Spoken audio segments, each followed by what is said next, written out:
Ang buhay ay hindi isang biro, hindi rin madali, sapagkat sobrang hirap. Lalo na't ngayon ay ang hirap kumita ng pera para merong pang tusto sa ating mga pamilya. Ang buhay ng isang sikat driver ay puno ng mga hamon at pagsubok sa buhay. Sila ay nagtatrabaho sa loob ng maraming oras sa isang araw, sa ilalim ng iba't ibang kondisyon ng panahon, upang kumita ng sapat para sa kanilang pang-araw-araw na pangangailangan.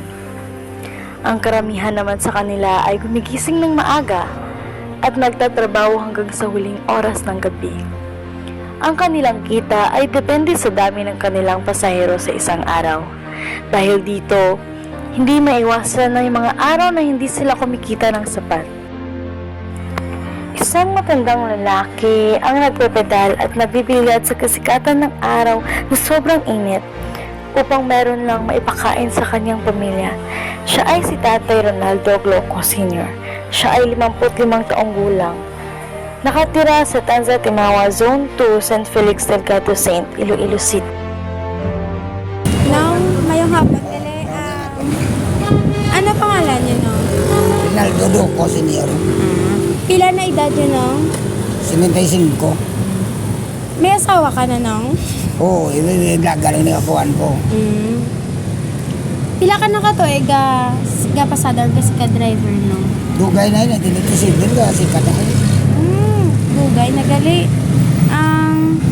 Pila sa isa ka daw, mga pila inyo mabenta.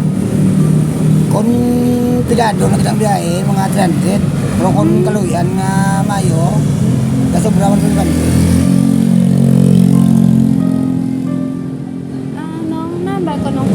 Ano kabuday ang kabuday ang pagiging si ka-driver, no? Ang budlay ko sa budlay, pero abako mo masulay ka sa init, sulay ka sa ulan.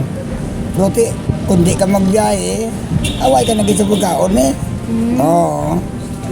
Away ka mahimo. Ano mahambal mo sa subong, sa mga kabataan, sa subong ng henerasyon? Dapat mag-eskwela agad ka mo.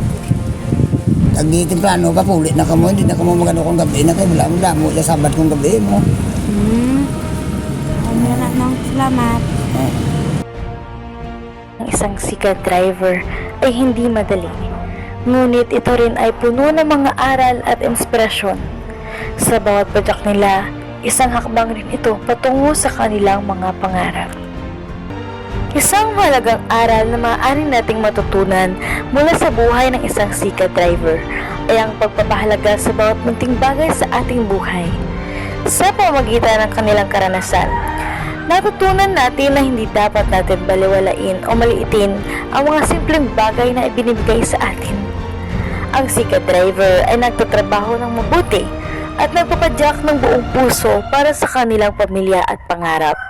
Ito'y paalala sa atin na dapat nating pahalagahan ang bawat pagkakataon, bawat sipat ng ngiti at bawat hakbang patungo sa ating mga layunin. Sa pamamagitan ng pagpapahalaga sa mga munting bagay, natututo tayong maging mas mapagpasalamat at mas maligaya sa ating buhay.